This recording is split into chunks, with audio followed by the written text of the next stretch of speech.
بسم اللہ الرحمن الرحیم۔ السلام علیکم۔ اذان کے وقت صرف یہ ایک کام کر لو، دولت سے مالا مال ہو جاؤ گے۔ 90% لوگ یہ راز نہیں جانتے۔ محترم ناظرین، اذان تو ہم لوگ سب سنتے ہیں، دن میں 5 مرتبہ سنتے ہیں، لیکن اذان کی آواز کانوں میں آنا، اس کے پیچھے بھی ایک وجہ ہے۔ آپ لوگ اپنے آپ کو خوش قسمت مانیے کہ جب اذان ہوتی ہے اس وقت آپ اذان کو سنتے ہیں، اور بہت سے لوگ تو اتنے دیندار ہوتے ہیں کہ اذان کی آواز سن کر ٹی وی کی آواز کم کر دیتے ہیں اور انہیں لگتا ہے کہ بہت بڑا ثواب کا کام کر رہے ہیں، لیکن اٹھ کر نماز کو نہیں جاتے۔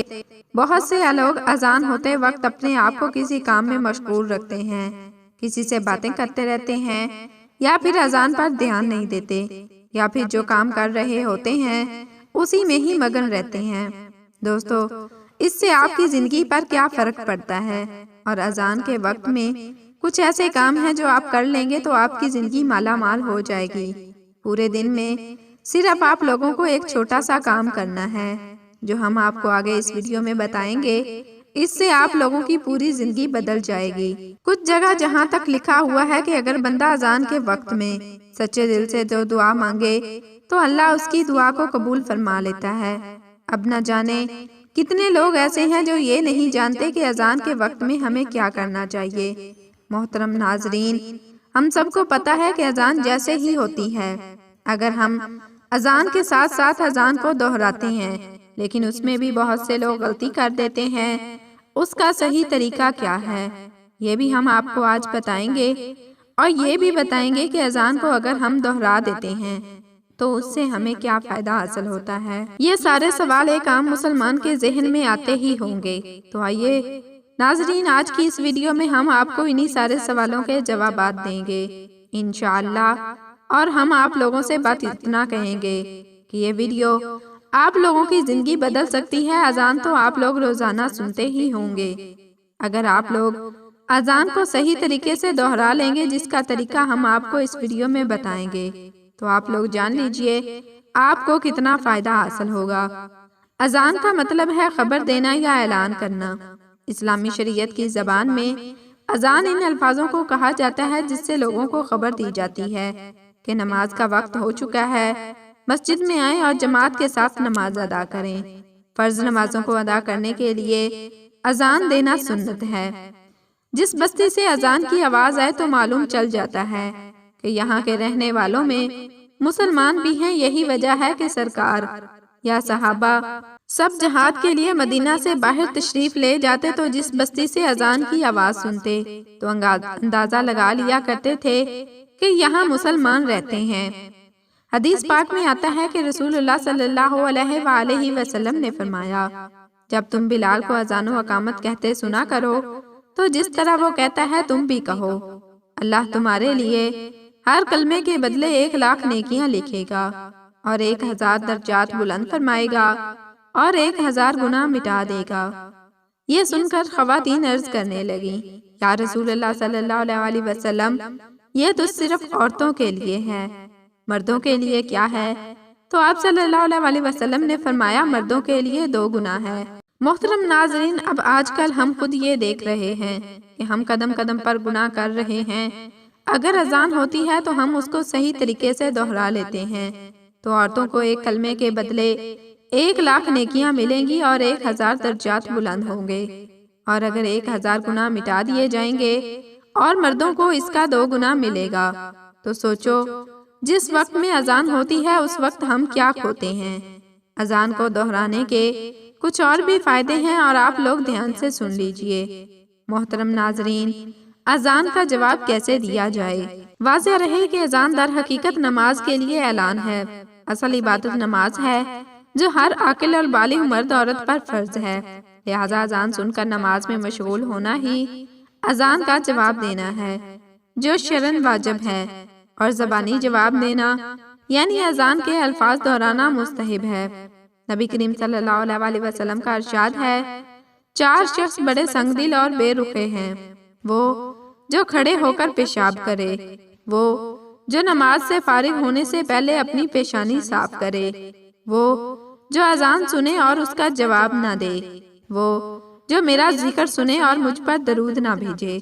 زبان سے اذان کا جواب دینے کا طریقہ یہ ہے کہ جو الفاظ مؤذن کہے وہی الفاظ دہرائے جائیں، اور مؤذن جب حی علی الصلاۃ اور حی علی الفلاح کہے تو سننے والا ان کے بدلے میں لا حول ولا قوت الا باللہ کہے۔ اسی طرح فجر کی اذان میں الصلاۃ خیر من النوم کی جگہ صدقتا و بررتا کہے۔ اذان کا جواب مکمل ہونے کے بعد نبی کریم صلی اللہ علیہ وسلم پر درود شریف پڑھے اور اذان ختم ہونے کی دعا پڑھے۔ حضرت جابر بن عبداللہ رضی اللہ تعالیٰ عنہ سے روایت ہے کہ نبی کریم صلی اللہ علیہ وسلم نے ارشاد فرمایا، جو شخص اذان سن کر یہ کلمات کہے گا وہ قیامت کے دن میری شفاعت کا مستحق ہوگا۔ اذان کے بعد کی دعا پڑھ لیں اور پھر ہاتھ اٹھا کر اللہ تبارک و تعالیٰ سے دعا مانگیں تو انشاءاللہ وہ کبھی بھی مایوس نہیں ہوگا۔ وہ جو مانگے گا اللہ تبارک و تعالیٰ اسے عطا کر دے گا۔ جب بھی اذان ہو رہی ہو تو آپ جو کر رہے ہوں اسے وہی روک دیں اور اذان کو پورا سنیے اور دہرائیے۔ یہاں تک کہ حدیث شریف میں یہ بھی آتا ہے کہ اگر آپ قرآن پاک کی تلاوت کر رہے ہوں اور اذان ہو رہی ہو تو آپ قرآن پاک کی تلاوت کو روک دیں اور اذان سن کر دہرائیے۔ حضرت عبداللہ بن عمر کا بیان ہے کہ جب ہم مکہ سے ہجرت کر کے مدینہ آئے تو لوگوں کو نماز کے لیے جمع کرنے کی ترکیب کے بارے میں سوچ بچار کرنے لگے۔ لوگوں نے اپنی الگ الگ رائے پیش کی۔ کچھ صحابہ رات کو خواب میں فرشتوں کی زبان کچھ ایسے الفاظ سنے۔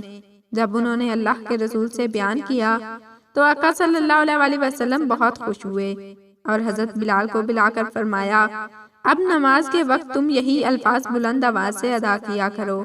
چنانچہ وہی الفاظ قیامت تک کے لیے اذان بن گئے جو پوری دنیا میں ادا کیے جاتے ہیں۔ حضرت معاویہ رضی اللہ تعالیٰ عنہ کا بیان ہے کہ میں نے اللہ کے رسول پیغمبر حضرت محمد صلی اللہ علیہ وسلم کو فرماتے ہوئے سنا کہ قیامت کے دن اذان دینے والوں کی گردنیں سب سے اونچی ہوں گی۔ اس بات سے یہ پتہ چل جائے گا کہ یہ لوگ دنیا میں اذان پڑھا کرتے تھے۔ اللہ کی طرف سے اذان پڑھنے والوں کے لیے بہت بڑا اعزاز ہوگا۔ اسی طرح ایک اور حدیث میں آیا ہے کہ مؤذن یعنی اذان دینے والے کی آواز جہاں تک پہنچتی ہے وہاں تک ساری چیزیں جیسے انسان، جن اور دوسری مخلوقات سبھی قیامت کے دن اس کے لیے ایمان کی گواہی دیں گے۔ اذان کی آواز سنتے ہی خاموش ہو جائیں اور اذان کے کلمات کا جواب دیں۔ اذان کا جواب دینا واجب ہے۔ اگر کوئی مسجدوں سے اذان کی آواز سنائی دے تو صرف ایک ہی اذان کا جواب دینا کافی ہے۔ خلوص دل سے اذان کا جواب دینے والوں کو رسول اللہ صلی اللہ علیہ وسلم نے جنت کی بشارت دی ہے۔ لہٰذا جب بھی اذان ہو ہم سبھی کو کچھ دیر کے لیے اذان سننے اور اس کا جواب دینے کے لیے تیار رہنا چاہیے۔ نماز کی پابندی کرنی چاہیے۔ حضرت ابو ہریرہ رضی اللہ تعالیٰ عنہ سے روایت ہے کہ نبی کریم صلی اللہ علیہ وسلم نے فرمایا، اگر لوگوں کو اذان اور پہلی صف کے اجر و ثواب کا علم ہو، اگر انہیں اس کے لیے قرآن اندازی بھی کرنا پڑے تو وہ قرآن اندازی ضرور کریں۔ کہ حضرت ابو سعید خدری رضی اللہ تعالیٰ عنہ نے ان سے فرمایا، میں دیکھتا ہوں کہ تم بکریوں اور جنگل کو پسند کرتے ہو۔ جب تم اپنی بکریوں یا جنگل میں ہوا کرو تو نماز کے لیے اذان کہو اور خوب بلند آواز سے کہو، کیونکہ مؤذن کی اذان کو جو بھی جن یا انسان یا دوسری مخلوق سنے گی وہ قیامت کے روز اس کے لیے گواہی دے گی۔ حضرت ابو سعید رضی اللہ تعالیٰ عنہ فرماتے ہیں، میں نے یہ بات نبی کریم صلی اللہ علیہ وآلہ وسلم سے سنی۔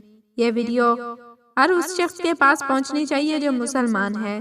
ہم امید کرتے ہیں کہ آپ کو آج کی ویڈیو پسند آئی ہوگی۔ جزاک اللہ۔